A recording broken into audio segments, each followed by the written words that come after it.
folks, how's it going? So, I'm a little under the weather. I chased off some strep throat that was gifted to me by my husband. And then what happens when we chase something is it runs and it likes to hide, right? You need to think about that when you're like trying to like go after like a bacterial or a parasite. Like sometimes they run, right? And this one ran to my nose and settled in as a bacterial sinus infection, which I know like the back of my hand because I used to have them so often when I was a kid that I thought it was just like part of life. Like, you know how like you lose a tooth? Well, you also apparently get these infections every fall, but I didn't know any different, right? But you know, I'm doing okay, and I'm just here living my real life, and I was getting ready to make myself another batch of like this herbal formula that I really like when I'm dealing with like whether it's colds or viruses or flu or whatever's happening. This is something that I really like to use, and I thought I can turn the camera on. But because this is my real life, that means that you're also going to hear the dishwasher running, the mop vacuum running, and if you don't have one of those, I swear to God, save up and get one because my floors are so much cleaner now. Right? And I'm sick and I don't have to think about mopping, and it really needs to happen when you're sick because bacteria like to live on the floor. Anyhow, I'm going to show you what I do. So I've got this cool little infusion thing. I have it linked or whatever, but you can also, you don't have to buy this. You can use like a mason jar or whatever you have on hand.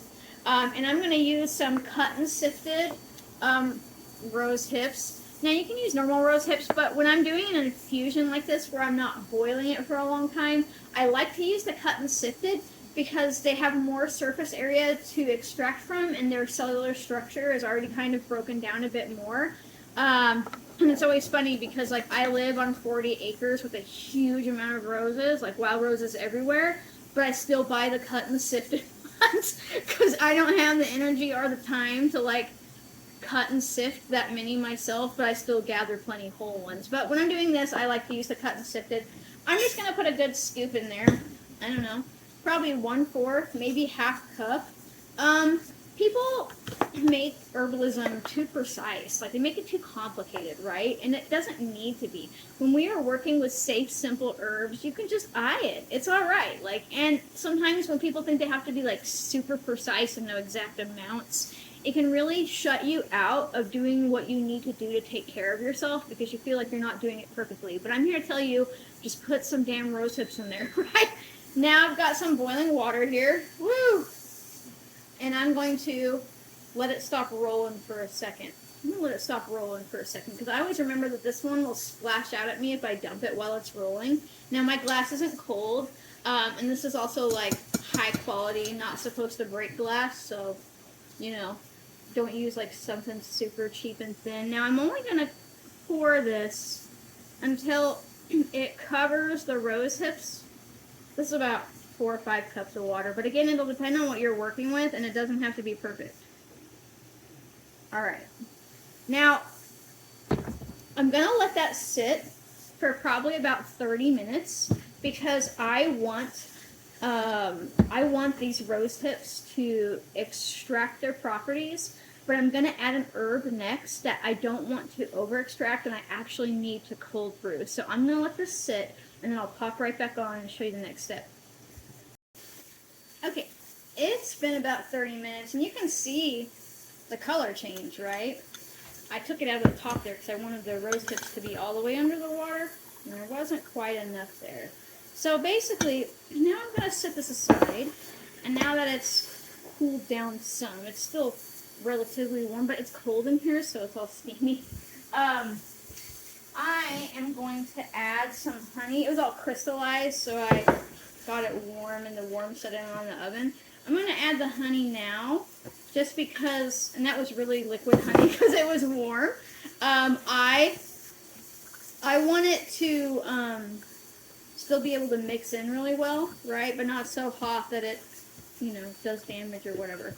Okay, so now I'm going to add in, I'm going to put this back in. Wait, April. Puzzle pieces. This goes here, and then this goes here. Yay! I swear to God. And now I'm going to add this cold water in to just bring it all the way cooled down.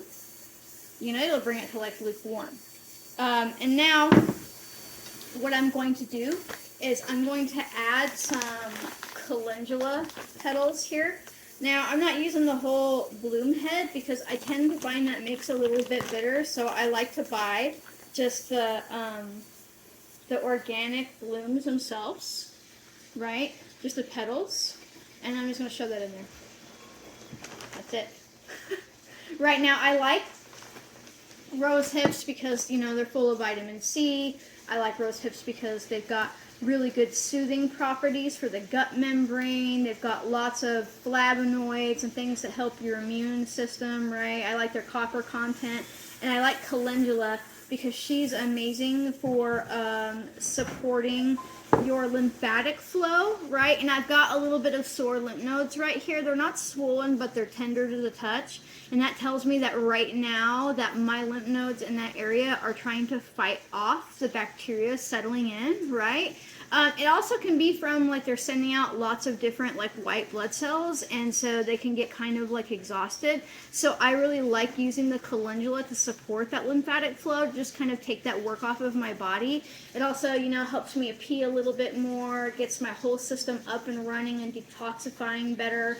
And so I really like rosehip and calendula put together, plus their flavor profile goes pretty well. I also like rosehip for, like, sore throats too. So this is pretty much it.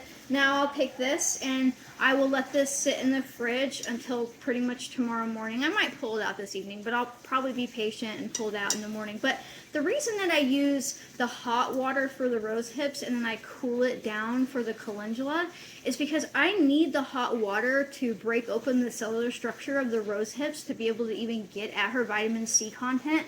So a lot of people are afraid to, like, boil the rose hips, or, like, they know that vitamin C is destroyed by heat, and that's true. But rose hips have such a tough cellular structure that if you don't do something to break open that cell, you're not going to get access to the vitamin C that's there anyways, unless you're, like, eating the rose hip itself, which you can do, but it's not super pleasant, and you need to take the pith out because it's really irritating, like the inside of it, right? Most of the time you want to cook your rose hips. And so what I do is I let it sit in that hot water for 20-30 minutes or whatever, and it breaks open that cellular structure enough. And then, but the calendula is super fragrant and has lots of resins, which means she has high VOC levels, volatile organic compounds, right? She's got all types of chemicals in her that are really potent. And if you over extract them, you can do things like damage your gut health, your endocrine system, your mental health, your immune system. And that's for any fragrant plant or any plant in general, and just how VOCs work, right? So I cool it down because I want to do a slow extraction of the calendula.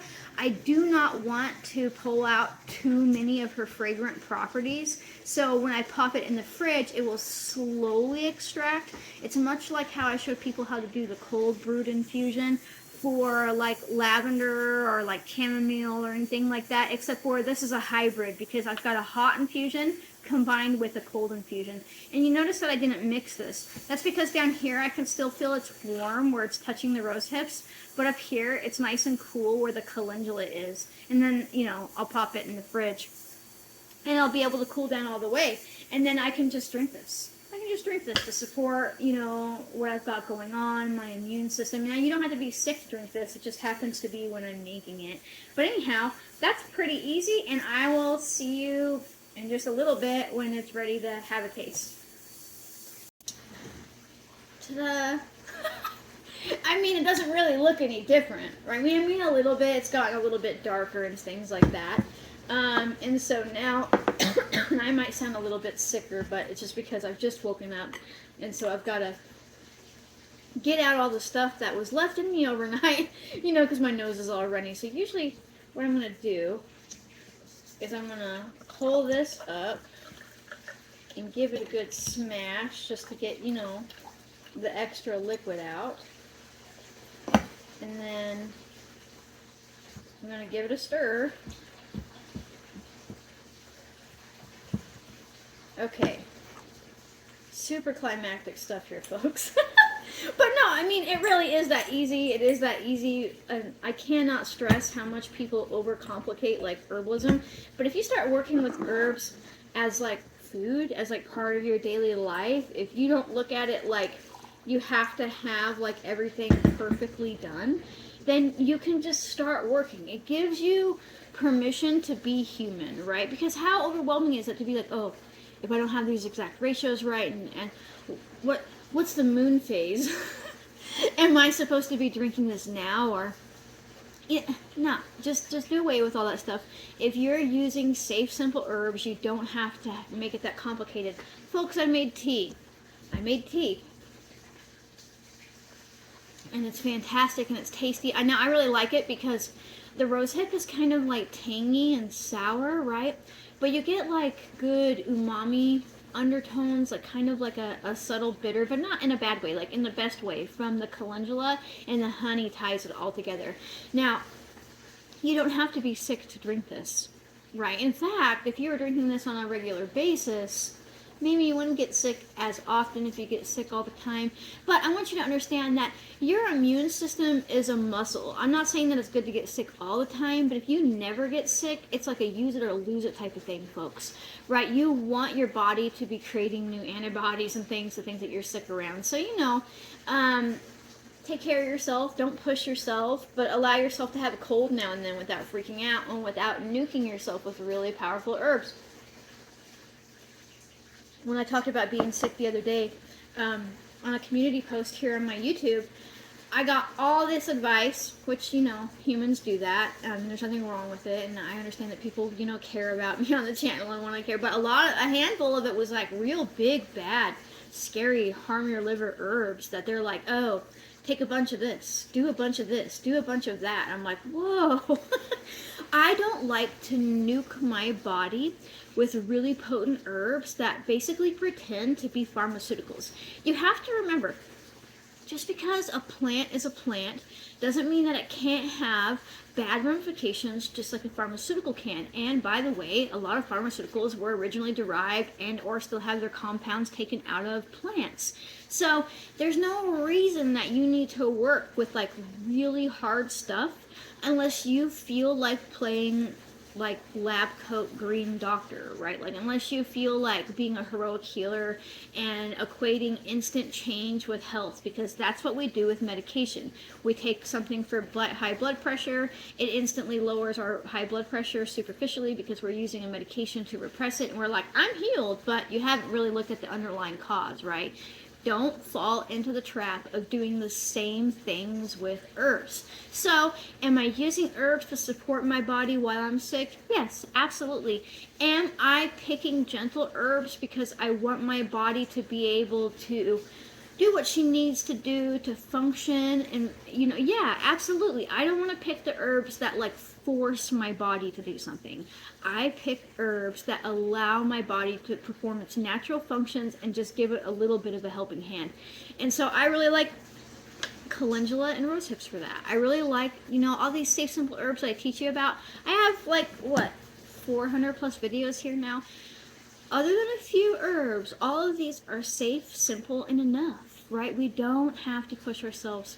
We don't have to use these toxic herbs that are from far away, right? You can grow rosehips and calendula right in your yard, right? And they support you, and they're super tasty. Also, it's good warm, too, so sometimes I will make this, now that I'm done. Let me step down off my soapbox and tell you that you can warm this up. If you want a warm cup of tea, right? And I do that as well. I just like having it ready. And now, of course, if you don't have, this fancy schmancy infuser, do the same thing with just a mason jar, but strain it when you're done. Obviously, you don't want to leave it in there. The rosehips being left in there wouldn't be the end of the world, but the calendula, well, you'll eventually over-extract those properties. That wouldn't be great for you if you had too many of them, right? Not that it would kill you, but it wouldn't taste good either. And this will last in the fridge about 3 days. Like any other food that you make, you want to use it up within 3 days. You could freeze this into ice cubes if you wanted to have like instant tea ready for you. But I would probably do like 4 or 5 ice cubes and just a little bit of warm water because you don't want to dilute it too much. But it's full of flavonoids, vitamin C, coppers, other essential minerals, and all kinds of fantastic stuff. It's got, terpenes, terpenoids, phenols, all kinds of stuff in here that are going to help you support your body in their naturally occurring amounts to get through a sickness. So if you like my random videos, even when I'm all stuffed up in the nose and go off on random tirades and things like that, consider becoming a member. It's just a way to throw me a couple bucks a month. Members do get early access to videos as I'm able to upload them, but if you can't afford it, I don't even want you to worry about it because I always release a video on the weekend. So it's not a paywall, it's just a little bitty baby time wall, you know, but you know, it's a couple bucks and it supports, you know, tea in my cup and general existence and the boxes of tissues that I'm going through as I blow my nose. Right. If you can't do that, or even if you can, make sure that you like, comment, subscribe, turn on notifications, and share. Sharing is super important because it helps other people realize that they are smart enough to do this. How easy was that?